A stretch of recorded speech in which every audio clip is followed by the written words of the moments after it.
का प्रोग्राम करना है और कई गांव का की बात चल रही थी, तो हमारी बात एक ही हुई थी कि भाई कैडर का प्रोग्राम रख लो, मीटिंग का प्रोग्राम रख लो, जिसके अंदर हम बैठ के समाज की वो चर्चा कर सके, जिस चर्चा को लेकर आज हमें 4 आदमी जानते हैं और 4 आदमी हमारी इज्जत मान सम्मान करते हैं। कम से कम उस कारण की जिस कारण से आज हमें 4 लोग जानते हैं वो कारण के ऊपर बात तो करनी चाहिए। और आज अगर 4 भाई हमारी इज्जत करते हैं, उस इज्जत के बदले हम समाज को कुछ दे पाए या नहीं दे पाए हैं, उसकी भी चर्चा करनी चाहिए हमें। तो साथियों, सबसे पहले तो जब समीक्षा करते हैं, मैं खुद जब समीक्षा करता हूं कि भाई हमने आज तक जो समाज के अंदर काम किया, क्या उसका रिजल्ट हमें मिल पाया, क्या उसका रिजल्ट मिल पाया? उसका रिजल्ट साथियों सिर्फ इतना मिल पाया कि आज भी हमारी बहन बेटी की इज्जत सुरक्षित नहीं है, आज भी हमारी शिक्षा सुरक्षित नहीं है, शिक्षा को खत्म कर दिया गया, आज भी हमारे रोजगार को खत्म कर दिया गया, आज भी हमारी बहन बेटी, हमारे बुजुर्ग आज भी कोई सुरक्षित नहीं है, आज भी फैक्ट्रियों के अंदर हमारे मजदूर साथियों आज भी अपनी दिहाड़ी के लिए, अपनी सैलरी के लिए साथियों दर दर की ठोकरें खा रहे हैं। आज भी साथियों अगर बात करें इस देश के अंदर महंगाई की, तो साथियों महंगाई इतनी हो चुकी है कि अगर घर के अंदर सारे सदस्य भी कमा रहे हैं ना, तो तब भी घर का गुजारा नहीं चल रहा। संघर्ष का ये रिजल्ट है साथियों।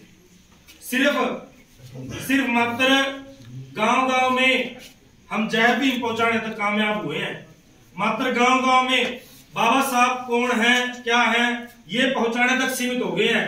ये पहुंचाने में सिर्फ हम यहीं तक पहुंचे अब तक कि अब तक बाबा साहब कौन थे, हमारा आंदोलन क्या है, हमारा इतिहास क्या है, सिर्फ ये बात पहुंचाने तक कामयाब हुए हैं साथियों। लेकिन क्या यहाँ तक साथियों, यहाँ तक जो बात है, इस बात को यहाँ तक करने से साथियों सारे सोल्यूशन हो जाए? हाँ जी, आज मैं सारी बात कह चुका हूँ, शायद मेरी बात में कुछ साथी समझो नहीं समझो या मैं समझा ना पा रहा हूँ, लेकिन मैं अगर समझा नहीं पा रहा साथियों, मेरी आप भावना को समझने की कोशिश कीजिए। मैं क्या कहना चाह रहा हूँ कि साथियों इतना संघर्ष करने के बाद भी बहुत से साथी सैकड़ों साथी जेलें काट रहे हैं, आज भी बहुत से साथी जो मुकदमे झेल रहे हैं, हम खुद मुकदमे झेल रहे हैं। भाई साहब बैठे हमारे बीच में 9 साल की जेल काट के आए हैं, मुकदमे झेल रहे हैं। लेकिन साथियों, क्या इन मुकदमों झेलने के बाद, इन साथियों जेलें काटने के बाद क्या कोई परिवर्तन आया? हाँ जी साथियों, बताओ साथियों। हम बात करने आए, आपस में बातचीत करेंगे साथियों। ये मत समझना कि हम आपके कुर्सी पे बैठे हम कोई सुपीरियर हैं, हम कोई सुपीरियर नहीं है साथियों। हम चाहते थे, हम आपके बीच में बैठना चाहते थे, लेकिन भाइयों ने यहाँ पे जो इंतजाम कर रखे ना साथियों, उसका भी मान सम्मान करना पड़ता है।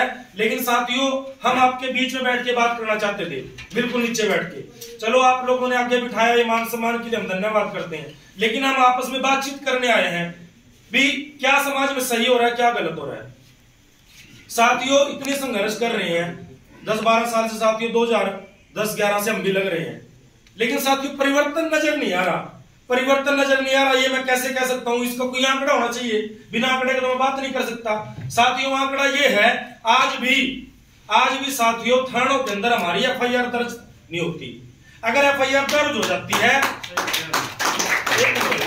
इसके अंदर कोई भी ताड़ी मारने वाली बात नहीं है, मेरी बात को सुनो और समझो बस। आज भी थानों के अंदर हमारी FIR दर्ज नहीं, आज भी थानों के अंदर हमारी FIR दर्ज नहीं होती।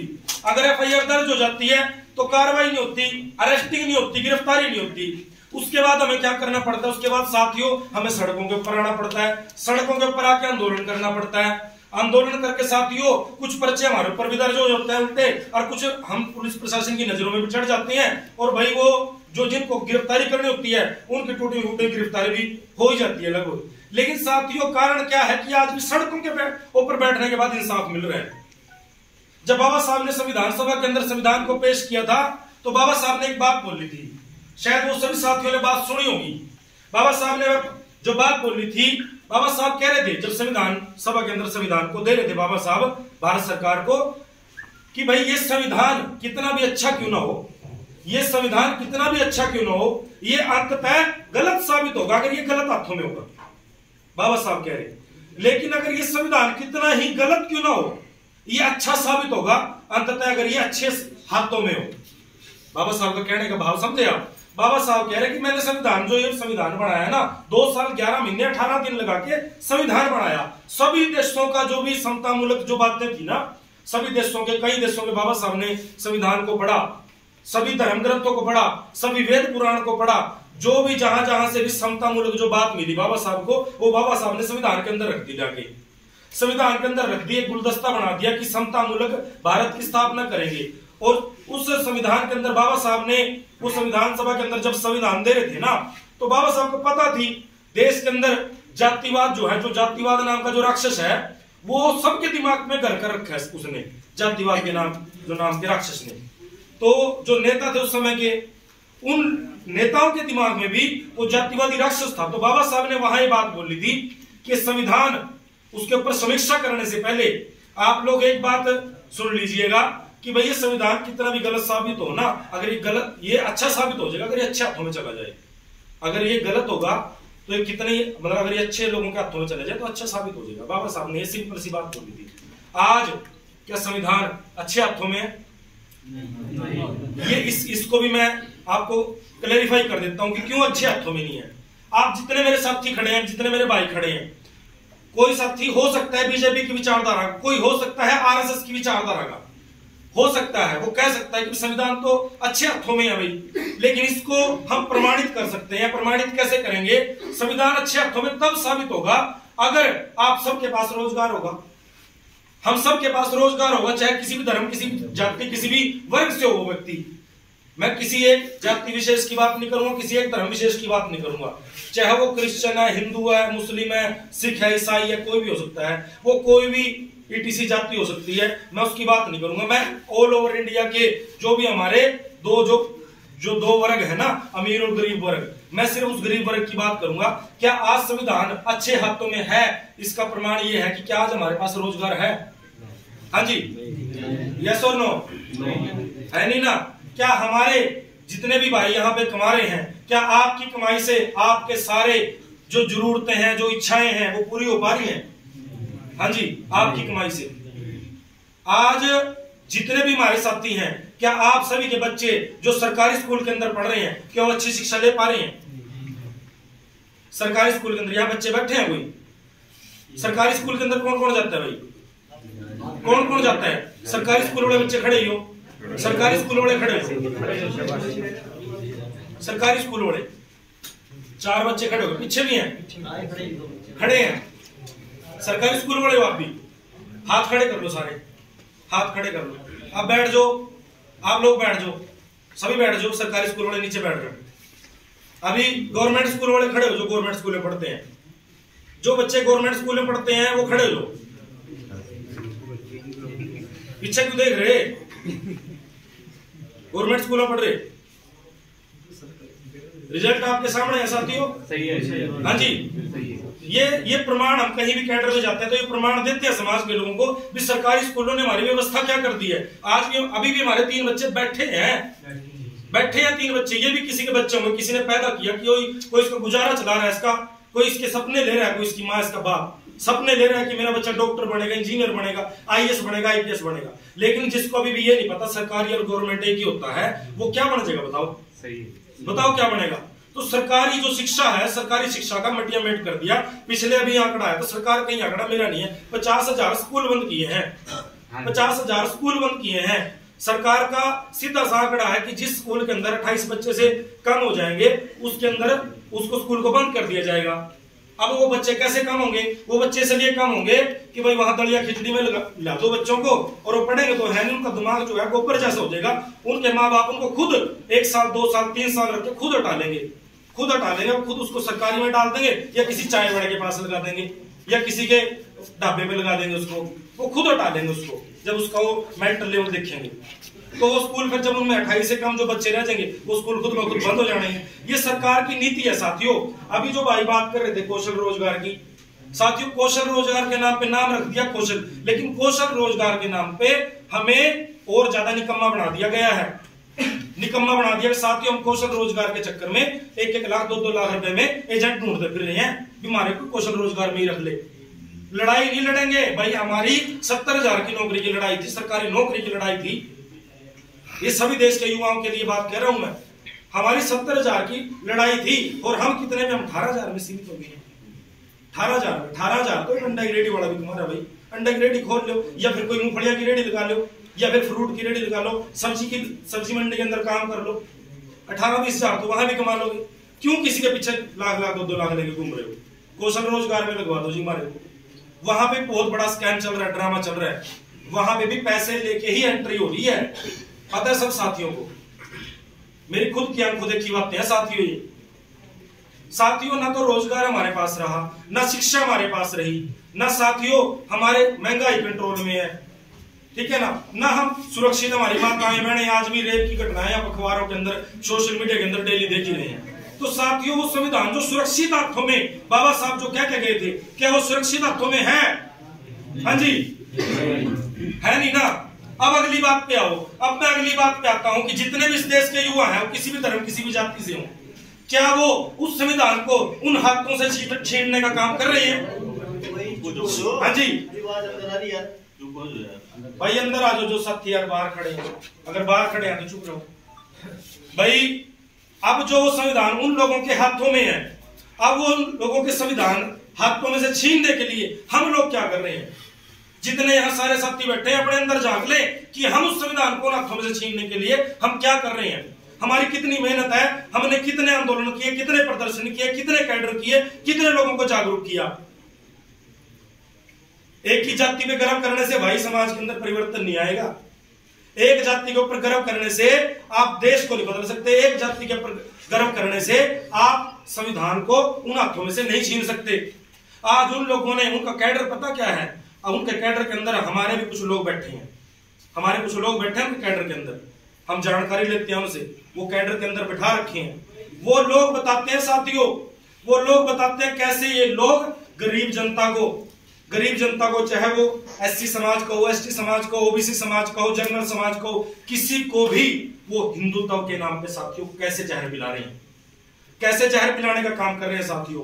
आज वो एक बेचारा कोई नाई है ना, नाई जाति से, तेली जाति से, चमार जाति से, धोबी है, खटीक है, कोई भी है, उसको वो हिंदुत्व कैसा जहर पिला रहे हैं। वो सोशल मीडिया के ऊपर साथियों लड़ पड़ता है वो। अगर कोई बीजेपी के खिलाफ बात कर ले, अगर कोई संघ के खिलाफ बात कर ले, वो लड़ पड़ता है, मरने मारने के लिए तैयार हो जाता है। आपके पास वीडियो आते होंगे साथियों फोन के अंदर, आप देखते होंगे एक मुस्लिम को पीटा जा रहा है, और मुस्लिम को पीटते टाइम किसके नारे लगाए जाते हैं? जय श्री राम के नारे लगाए जाते हैं। साथियों, एक मेरे को उदाहरण दे दो, जय श्री राम ने या श्री राम ने किसी भी मुसलमान के साथ कोई लड़ाई लड़ी हो? एक बता दो मेरे को। भगवान श्री राम की अगर वो लोग बात करते तो भगवान श्री राम की लड़ाई तो मुसलमानों से थी ही नहीं। अगर महाराणा प्रताप का नाम लेके जय महाराणा करके अगर वो लड़ाई लड़ते हैं, महाराणा प्रताप की लड़ाई मुसलमानों से थी ही नहीं। अगर उनकी लड़ाई मुसलमानों से होती तो महाराणा प्रताप का जो सेनापति था वो मुस्लिम था, और अकबर का सेनापति वो हिंदू था। ये बेवकूफ बनाते हैं साथियों, हमारे को बेवकूफ बनाया जा रहा है। इस देश के युवाओं को जहर पिलाया जा रहा है साथियों, सोशल मीडिया के माध्यम से। कैडर के जो उनके कैडर होते हैं ना, बीजेपी के, आरएसएस के, बजरंग दल के, शिवसेना के, विश्व हिंदू परिषद के, इनके कैडर के अंदर साथियों हिंदुत्व के नाम पे लोगों को जहर पिलाया जा रहा है। भाई अगर आप हिंदुत्व की बात करते हो, हिंदुत्व के अंदर तो सभी समानता की बात करनी चाहिए। फिर आप सभी को समानता की बात करनी चाहिए, सभी को ऊपर उठाने की बात करनी, सबकी तरक्की की बात करनी चाहिए। लेकिन इस देश के अंदर साथियों, चाहे वो हिंदू है, चाहे वो मुस्लिम है, चाहे वो सिख है, चाहे वो ईसाई है, चाहे वो दलित है, चाहे वो स्वर्ण है, चाहे वो राजपूत है, चाहे वो चमार है, धोबी है, तेली है, ठीक है, उसकी लड़ाई नहीं लड़ रही, उसको ऊपर उठाने की लड़ाई नहीं लड़ रहे लोग। ये लोग सिर्फ पूंजीपति जो लोग हैं, कुछ पूंजीपति लोग, उनको ऊपर उठाने के लिए और उनको बचाने की लड़ाई लड़ रहे हैं। आपने देखा होगा साथियों, पिछले 1 साल किसान आंदोलन चला जी, किसान आंदोलन चला। पूरे किसान आंदोलन के अंदर सभी जातियों, सभी धर्मों के लोग थे। तो क्या वो जो मतलब उसमें मैक्सिमम लोग हिंदू थे, या पंजाब के सिख थे, उसमें मुसलमान तो बहुत कम थे ना। तो क्या उनके हकों के लिए अगर उन्होंने वो जब यहां से लड़ते गए, सिर फड़वाते गए, 700 से ज्यादा लोगों की मौत हुई है, वो लोग 1 महीने में नहीं माने, 2 महीने में नहीं माने, 3 महीने में नहीं माने, 1 साल बाद वो माने। कि हाँ भाई ये कानून हम वापस ले रहे हैं। वो भी तब मानने क्योंकि उनको दिख गया था भाई ये आंदोलन ये फ्रांस की क्रांति का रूप लेगा, ये जर्मनी की क्रांति का रूप लेगा ये आंदोलन, इसलिए लोग पीछे हटे। वरना साथियों अमित शाह ने बयान दिया, अमित शाह ने ऑन रिकॉर्ड बयान दिया कि भाई कोई कुछ कर लो, हम 1 इंच भी पीछे नहीं हटते इन कानून को लेने से, कानून को वापस लेने से पीछे क्यों नहीं हटते। मान लो जनता के लिए कानून बनाया गया, हाँ जी जनता के लिए कानून बनाया गया, जनता ये कह रही है हमें कानून नहीं चाहिए, और फिर भी जो राजा है वो कह रहा है नहीं मैं तो तारे को कानून दूंगा भाई, इसका मतलब कुछ ना कुछ उसका लालच है इसके पीछे। जनता तो कह रही है हमारे को नहीं चाहिए, राजा कह रहा है मैं दूंगा भाई, जबरदस्ती लो, उसके पीछे कुछ ना कुछ तो कारण है। उसके पीछे कारण ये था, आप पानीपत के अंदर जाके देखिए, सैकड़ों एकड़ जमीन के अंदर एक बहुत बड़ा गोदाम बना है, और वो गोदाम है साथियों अडानी का। उसके अंदर 30 साल का अनाज स्टोर किया जा सकता है। कितने का?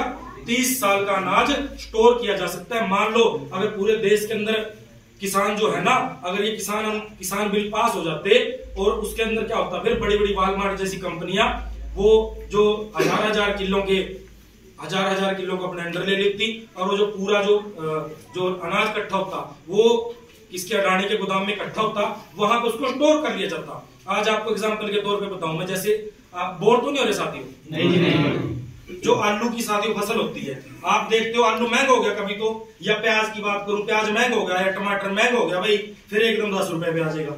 ये महंगा क्यों होता है साथियों? ये जो बड़े बड़े जो इसके ऊपर ना साथियों एमएसपी नहीं लगती, एमएसपी लागू नहीं होती आलू के ऊपर, प्याज के ऊपर, टमाटर के ऊपर, इनके ऊपर एमएसपी लागू नहीं होती। तो जब इनको कोई आदमी एक ही कोई बड़ा लाला इसको अपने उसमें गोदाम में स्टोर कर लेगा ना, वो क्या करेगा जब मार्केट के अंदर ये चीज नहीं रहेगी, मतलब प्याज नहीं रहेगा, फिर वो क्या करेगा, फिर वो अपना रेट बढ़ा के मार्केट में प्याज को उतारेगा जब मार्केट के अंदर रेट रहेगा। यही हाल होता है जब अनाज पूरे देश का 1 साल का, 2 साल का, 3 साल का, 5 साल का अनाज इकट्ठा हो जाता, देश के अंदर अनाज की कमी हो जाती, उसके बाद वो क्या करते, 1-1 किलो गेहूं वो आपको 400-400, 500-500 रुपए की देते 1-1 किलो गेहूं।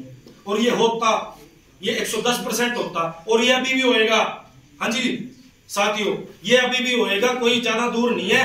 2024 आ चुका है साथियों, 2024 के अंदर अगर ये सरकार दोबारा सत्ता के अंदर आ गई, मेरी गारंटी है, व्हाइट पेपर में मेरे से लिखवा लो, अगर ये सरकार दोबारा आ गई साथियों, किसी की जेब में पैसा नहीं रहेगा, किसी की टंकी में अनाज नहीं रहेगा, और किसी के पास नौकरी नहीं, किसी के पास रोजगार रहेगा। आज जो हमारे लोग बाहर देशों के अंदर भाग रहे हैं ना, डेली भाग रहे हैं साथियों, ये दुगनी तादाद होगी, ये दुगनी तादाद होगी। और साथियों बाहर की कंट्री, हमारे बीच में योगेश भाई बैठे हैं, वो सन्नी भाई बैठे हैं, इनको पता है बाहर की कंट्री के अंदर साथियों वहां भी रोजगार नहीं रहा, वहां भी रोजगार नहीं रहा साथियों, वहां भी धक्के दे के डिपोर्ट कर करके वापस मार रहे हैं यहीं पे। इतनी 130 करोड़ जनता को कौन सा देश खपा लेगा भाई?